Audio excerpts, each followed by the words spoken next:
Hey, welcome to the Elle Russ Show, where we explore ways to get healthy, wealthy, and wise.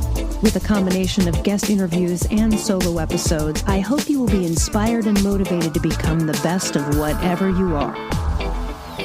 I'm Elle Russ, #1 best-selling author and subject expert with over a decade of helping thousands of people across the globe. Visit my website, elleruss.com, to learn more about free guides, masterclasses, online courses, and more. Enjoy the show.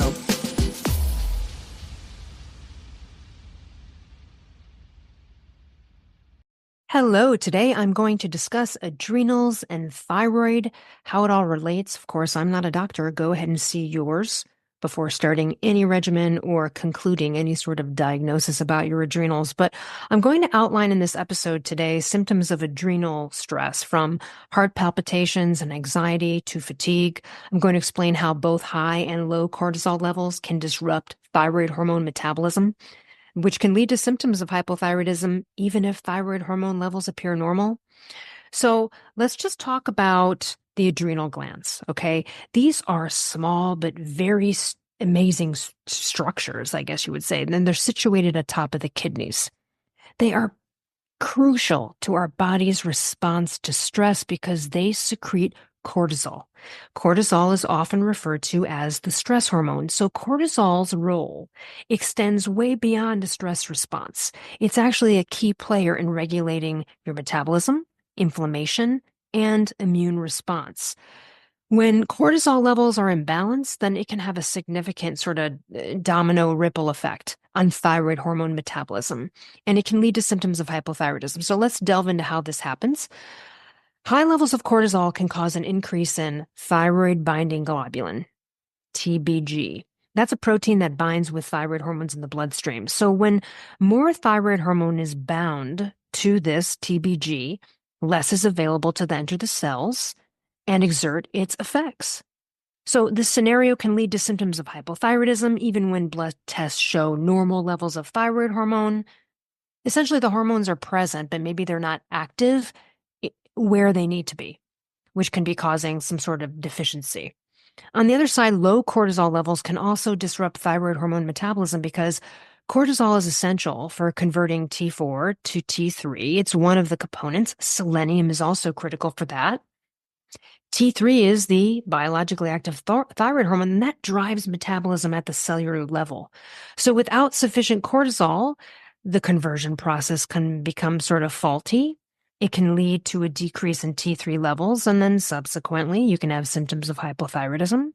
So it's not just high cortisol that poses a problem. Low cortisol can be equally detrimental. So this little interplay just underscores the importance of testing for both cortisol and thyroid hormones when you're evaluating this. Okay, so just simply measuring thyroid hormone levels is not enough, because if cortisol levels, let me just put it this way. If you don't have enough cortisol, thyroid hormone can't really do its job. If you have too much, it's not going to do the job great. So it's almost like cortisol in our adrenals can be seen like our thyroid in terms of Goldilocks. Not too hot, not too cold, not too high, not too low. Now, cortisol has a natural progression, which is why when you get tested for cortisol, usually people do a 24-hour saliva cortisol test, because there are waves. It's like when we wake up in the morning as humans, before we even get out of bed, we've got a basal temperature. That is so much different than where our temperature is going to be at 3:30 in the afternoon, let's say, right? So on this topic, cortisol is highest in the morning, and then it kind of goes through some fluctuations and it lowers at night. When you are hypothyroid, usually people have been suffering for a long time because the doctors are uninformed. They can't get it figured out. So while you remain hypothyroid, okay, and you can be hypothyroid on thyroid hormone replacement if you're not on the right dosages, right, or not the right combinations. So no matter which way you're hypothyroidism, it's going to contribute. How do I explain this? You think I have a million ways to do this. I want to make it so clear without getting too in the weeds on biology. Let me explain it this way.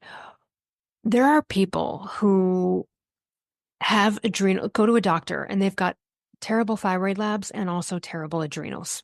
And the doctor is like, oh, well, you're stressed out. Let's treat your adrenals and then the thyroid will kick back in. Now, that could be valid for the people that got hypo or had terrible thyroid labs because they were so stressed out in life. That is possible. Maybe they're running themselves down, not enough sleep, whatever, over exercising, whatever these stressors are, they can become hypothyroid that way. You can ruin your thyroid a million ways to Sunday. But almost everyone who has hypothyroidism will get adrenal fatigue if the thyroid problem is not corrected. Why is this? Okay, this is the way you can think about it. When your body does not have enough thyroid hormones, aka does not have enough T3, the biologically active, fat-burning, amazing, life-giving T3, your adrenals are like, okay, she needs some energy, like we got to get her out of bed, and it's over pumping cortisol. In a hypothyroid state, when you go work out, which I always say, do not do, even though it's tough because it's like, I'm fat. I got to go work out to get ahead of this weight gain with this hypothyroidism. Your adrenals are going to get tanked. So you're taking 5 steps backwards, even though you're trying to solve the weight gain issue, which again, take my thyroid masterclass or my ultimate thyroid course. But the bottom line is until you fix the thyroid problem, until you get the right thyroid levels, you will always struggle with the weight issue if you are struggling with it. So back to adrenals. When you have no T3, you have no energy essentially, then the adrenal glands are like, we need to get her up, and it sort of overpumps and it gets tired. It's like the pancreas when someone keeps eating sugar and the pancreas keeps releasing insulin and eventually it goes, you know what, fuck you, I'm giving up, and now you have type 2 diabetes. Okay? So the same thing kind of goes here. The adrenals are like, I can't keep doing these things to keep you around, like you don't have any energy. This is why hypothyroid patients with adrenal fatigue get really fat around the middle. Cortisol.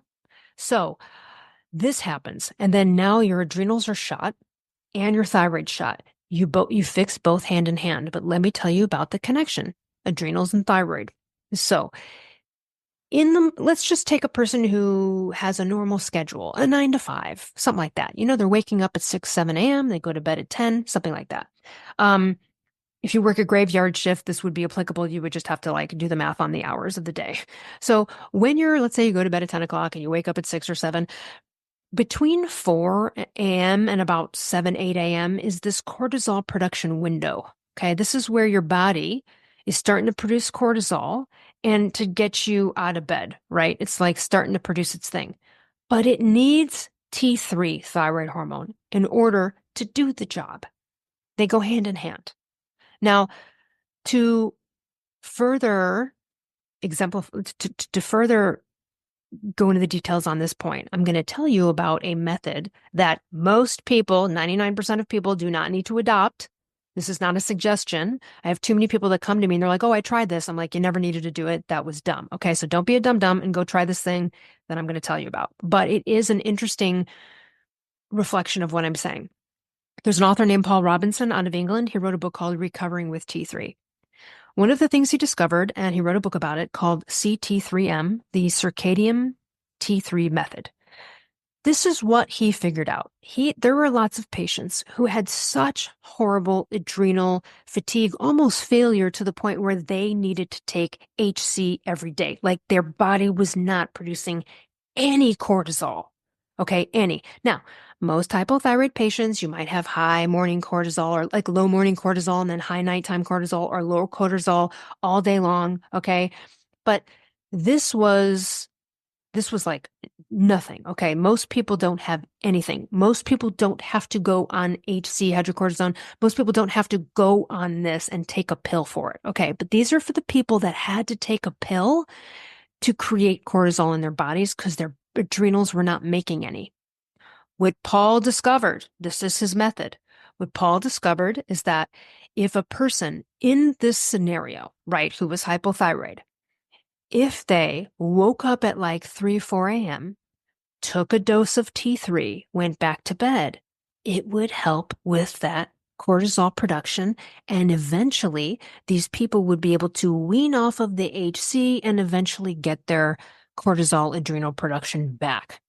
Now, 99.9% of people don't need to do this, okay? I see so many people come to me and they're like, oh, I tried the CT3M. I'm like, why? Well, my adrenals were shot. Nah, unless you are taking HC and you have nothing adrenals.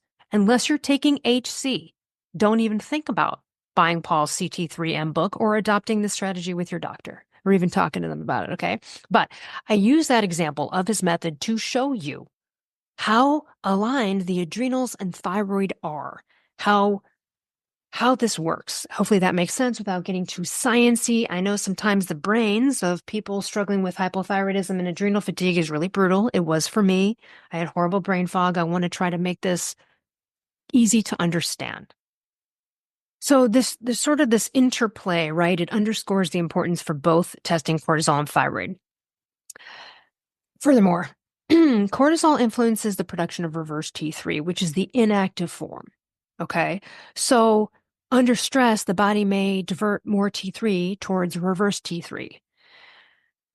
And this is because cortisol does affect an activity of an enzyme that is responsible for conversion. High cortisol levels can enhance that enzyme's activity that favors the production of going from T4 to reverse T3 instead of to T3. So the adrenal glands and thyroid function in such close cooperation, and cortisol plays that pivotal role in thyroid hormone metabolism. So imbalances, whether high or low, can adversely affect your thyroid function, the way that the thyroid hormones you're swallowing are working within the body. So let's just talk about what are some symptoms we might need to look at. Well, first of all, are you experiencing any hyper-like symptoms, which would be heart palpitations, fast heart rate, shakiness, anxiety, and particularly when you're trying to increase natural desiccated thyroid or if you're trying to increase a T3 dosage? So this is where things need to be right in order for people to increase their dose. And let me just go back to basics really quick. No one who starts thyroid hormone can ever guess their exact dose right off the bat. And you don't pummel someone with a shitload of thyroid hormones, even if they have to end up being on a shitload of thyroid hormones. You start small, you build up, you test 3 weeks later. Okay, great. How's that dose doing? Boom, do an increase. Test that 3 weeks later. You move up the ladder. Okay. So as you're moving up the ladder, you will have serious trouble increasing your thyroid hormones without horrible symptoms if your adrenals and your status with cortisol is not great. So both of these things have to go hand in hand. Getting proper thyroid status can heal the adrenals. Will healing the adrenals fix your thyroid status? You can try that for a while, but there's a success story in my first book, Share, old school success story. She had a doctor do this. She had horrible hypothyroid labs. They're like, well, your adrenals are tanked. Let's treat your adrenals. They treated her adrenals for 8 months and she suffered with hypothyroidism for 8 months and she wanted to get pregnant. So it was 8 months that she had to wait until she fixed all this shit. It didn't work. Sometimes you need to fix the thyroid first to bring back the adrenals. You do them hand in hand. They go together. I've had adrenal fatigue twice. It's horrible. By the way, just quick symptoms on that. Sensitivity to light, sound, and smells. If you are hearing me and you're like, oh my God, that's me. Holy shit. Yeah, it's very obvious, those things. So are you experiencing these symptoms when you're trying to raise thyroid hormones? Are you not getting improvements with your treatment, even if they increase the dosage? So, or do you still have a high free T3 level? Okay. But you're still experiencing hypothyroid symptoms. That's something we usually call sort of like pooling, meaning you have a high free T3. It looks really good, but essentially the way you could look at it is your T3 is driving around the office building and never punching into work. It's not like getting into the cells. It's just kind of swimming around. Do you feel more anxious than you think is normal? That's related to adrenals. So that can also spill into, do you feel more argumentative or defensive, like irritable, sensitive? Are you experiencing internal kind of shakiness? Do you wake up an hour or two after falling asleep or have trouble getting to sleep, or you're constantly waking up at 4 a.m?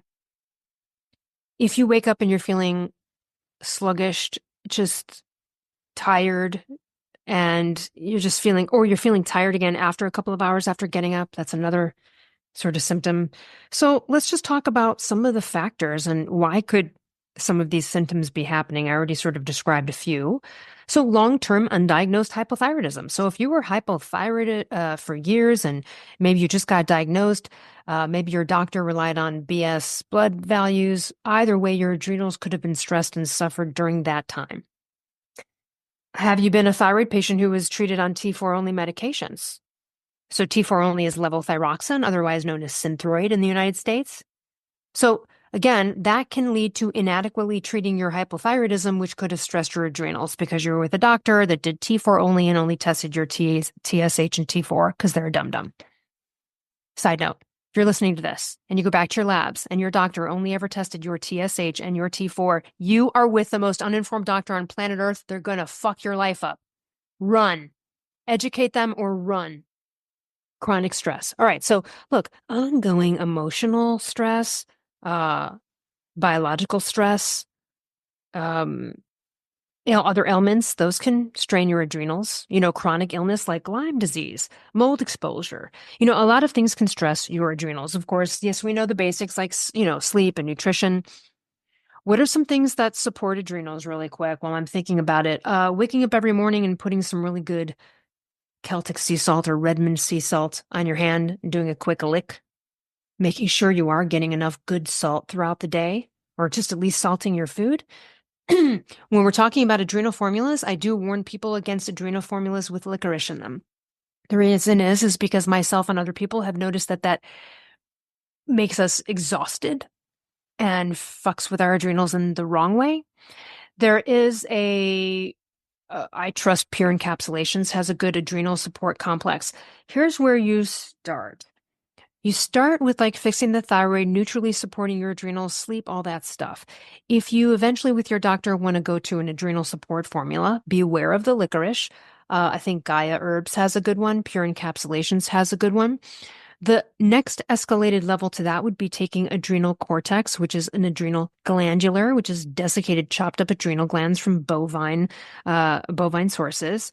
So that's a sort of extra level. The third, last, final level that I told you about earlier that almost nobody has to go to is to be put on HC. And that's for people that literally just have no adrenal production. So when your adrenals are overtaxed and overworked, those levels can initially spike, leading to high cortisol. So poor diet, exposures to heavy metals and toxins. I had heavy metals and toxins, so that could have exacerbated my situation back then. So you're testing the cortisol levels, saliva is really recommended. If you go in for a blood test, they're really going to only test that morning cortisol. We need to see how it's doing at 4 key times during the day, right? So blood tests measure mostly bound unavailable cortisol, and the difference here is it's just critical to get an accurate diagnosis and see what you need to do. If you have trouble getting to sleep at night and you have a surge of energy past 6 p.m., that's high nighttime cortisol. When I was hypothyroid, I just had low cortisol all fucking day long. Let's just talk about cortisol for a minute because it's not an evil person. It's not evil. We don't need to hate it. It's vital for bodily functions, including carbohydrate, protein, fat metabolism, blood sugar regulation, inflammation reduction. So, and again, for thyroid patients, adequate cortisol levels, like I mentioned, that's essential for like the proper delivery of thyroid hormones to the cells. It gets to where they need to go. Same with ferritin, which is iron storage. So without cortisol, thyroid hormones sort of can't effectively reach the cells. So you need a good amount of cortisol, not too high, not too low. So here's some symptom checks you could look at. Do you have difficulty falling asleep at night? Are you frequently waking up during the night? Are you not feeling refreshed when you wake up? You're still feeling exhausted or you're having like trouble waking up? I mean, when I had low cortisol, my God, it would take me a long time to get out of bed. I woke up and it was just fucking dragging. Take me like a couple hours to even be able to like get my shit together. Sensitivity to bright lights, sounds, smells. lightheadedness or dizziness when standing, being overly serious, defensive, angry. So difficulty coping with things. I felt very overwhelmed. So when I talk about adrenal fatigue, it's not only just sensitivity to light, sound, and smells. What do I mean by that? I mean, like the perfume that your friend always wears is now making you want to throw up and you can't take it. You get into the friend with your car, they're playing music, and you fucking are like, turn that shit off. Holy shit, I can't deal with it. Right? Your neighbors upstairs who never bothered you suddenly are stomping on the fucking floor and you're like, holy shit. Right? It's these kind of things. And then the sense of overwhelm, which, is just difficulty coping kind of situation, that manifested itself in like, if you had more than a couple things to do in a day, you would cry. Like the idea of multitasking or doing a bunch of things seems so overwhelming and daunting, and it's like you can't cope with it. That's also adrenal issues. Um, you can compare blood pressure tests by doing a blood pressure reading when lying down and standing up. So a drop in blood, when you have a drop in blood pressure upon standing up, that can maybe indicate some reduced adrenal function. They also talk about like a pupil test, like you go in a dark room, you shine a light at your pupils from the side. Healthy adrenals usually keep the pupils constricted. Adrenal fatigue can cause them to dilate or flutter. And again, these are not to self-diagnose yourself, but to just kind of take some self-tests and take a look. And then, of course, the saliva test. That is the most indicative. So if you recognize any of these symptoms that I just mentioned, then that's when you want to do a 24-hour adrenal saliva test. And by understanding that, you can better manage your thyroid condition and your overall well-being, and you kind of know what to do and where to go. But people be suffering not being able to get to the next level of thyroid hormone replacement treatment because of adrenal issues that were never discussed, looked at, or talked about with the patients. Almost everyone who's hypothyroid, who's been hypothyroid longer than 6 months or a year, has some kind of adrenal fatigue.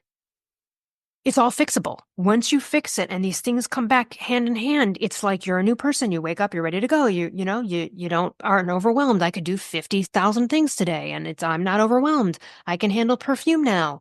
If music's playing, I'm not going to murder someone. So I don't have sensitivity to light. I mean, I live in California. It's sunny all the time. We wear sunglasses nonstop. But this is a very crazy sensitivity. So hopefully this is enough for you to look into and see what part of your thyroid hormone replacement program, or are you suffering with adrenal fatigue because of your lifestyle and you don't even have a thyroid problem? Well, that's time to nutritionally support yourself, get optimized nutrients, make sure you're sleeping, make sure if you are at a certain age where you might need hormone replacement therapy, perhaps you need to consider that. Like I'm 50, so I've been an Olympic sleeper. Like I should win gold medal Olympics in sleeping for my whole life. I'm a great sleeper. I usually sleep 8 to 9 hours every night and I fucking love it. But perimenopause, menopause started to show up and I'm like waking up at 2 a.m. and then I'm waking up 2 hours later and I'm like, oh no, no, I can't become this person. Right? Now, at that moment, that's not adrenals necessarily. That's probably progesterone. Okay. I know because I don't have any of the other symptoms of adrenal fatigue or adrenal impairment at all. This is the time of life where this is a hormone related thing, right? So if you're at that age, if you're 45 to 55 and you've got a thyroid issue, right? Then the adrenals are really essential here, but do you need help? And is the sleep component, is that component the progesterone? And do you need to adopt something there? Because for me, it was progesterone, and I also take I take the tiniest microdose of melatonin that even exists. It's 100 micrograms. Most people take 5 milligrams a day. That'll make me feel like a bus hit me. As we age, melatonin becomes important. It's a wonderful thing. I know, Dr. Forsman, my doctor, feels like everyone over 50 should be taking it, but it makes me feel like a brick hit me the next day and I'll be exhausted. I am too affected by a higher dose. The lowest milligram dose is 1 milligram. I take 100 micrograms of melatonin. So I started there. With that plus progesterone, my sleep is so much better. So in that situation, it's not necessarily adrenals, right? My adrenals are being affected for sure, but it's not the adrenals causing the sleep problem at this point. It's hormonal. So just look into the other factors based on your age, because sometimes as you're going through perimenopause, you'll be like, oh, I have brain fog. It must be my thyroid, but like your thyroid's fine. So is it estrogen? Is it progesterone? Is it testosterone? Is it another hormone that you're lacking now that you need? And that's what's causing the symptom? These are easily testable in terms of thyroid status. So just so you know, you can get tested in the United States for your own blood work whenever you feel like it, depending on the state you are in. If you want to get my blood panel and get your own blood work tested without dealing with a doctor or insurance, you can go to privatemdlabs.com/ELLERUSS. privatemdlabs.com/Elle Russ. My discounted panel, my recommended panel will pop up. I just want to share with everyone when you're going in to get tested for thyroid hormones or pretty much anything, but definitely for thyroid hormones, you always want to get tested within 2 to 3 hours after waking up. No thyroid hormones. You take them when you are out of the lab. You take them later. If you are unsure and you go to the lab and you're like, shit, did I or did I not take my thyroid? Don't risk it. You'll get a false result. You'll get false results. Why? Because when you're taking a free T3 or free T4 test, it's seeing what's free, unavailable, and free and unbound and available. And when you swallow thyroid hormones and then 2 hours later you go in for a thyroid test, that's when the T3 is peaking. So especially if you're taking anything with T3 in it. This is less important if you're taking T4 only. Okay, you can take it before you go into the test. I still suggest everyone not take it. You will get a false result. This happens so much. Everyone that comes to me, I say, hey, I just want to double check. You got these tests and you did not take your thyroid hormone before, did you? Some people are like, oh, I did. Well, gonna need new tests. If your doctor has been basing any of your treatment off of tests that you have taken by taking your thyroid hormone in the morning, particularly if you're on any T3 containing treatment, so if you're on NDT or T4 T3 or T3 only, then that doctor is uninformed and you're getting false elevated results. People might even reduce your medication based on the false elevated results. Most of the time, those are real false elevations and the people actually need more thyroid hormone and they're actually hypothyroid. I just spoke to a woman this weekend I ran into at an event. Of course, happens to me all the time. Someone has got a thyroid problem. I'm talking to her. She's on levothyroxine, or she's on T4, T3. She's still having symptoms. And I said, when you get your blood test done, she goes, oh, I show you the results. I said, sure. I go, but are these results? Did you take your thyroid hormone before going in for the test? She said, always. I go, well, you've been getting false results then for as long as you've been doing that. She's like, what? I had no idea. Yes, this is key. So hopefully this helps. I know there's a lot of information in there. It's all fixable. Your adrenals can come back. Like I said, I had adrenal fatigue twice. It was awful, but you can repair it. I also had two horrible bouts of hypothyroidism, one being an acute reverse T3 situation, completely resolved. All this stuff is fixable and manageable. Okay, so hop into my thyroid masterclass or go to elleruss.com, click on thyroid help, see all of the ways that I can help you. There's so many ways I can help you. Get on it. You got one life to live. The sooner you get on it, the sooner you're going to heal, the more happiness is going to be available to you in life. All right, everyone, I will see you next week. Hey, thanks for listening. If you enjoyed this show, I would so appreciate you leaving a review on Apple or Spotify or wherever you get your podcasts. And to learn more about partner discounts on amazing products, visit elleruss.com/discounts.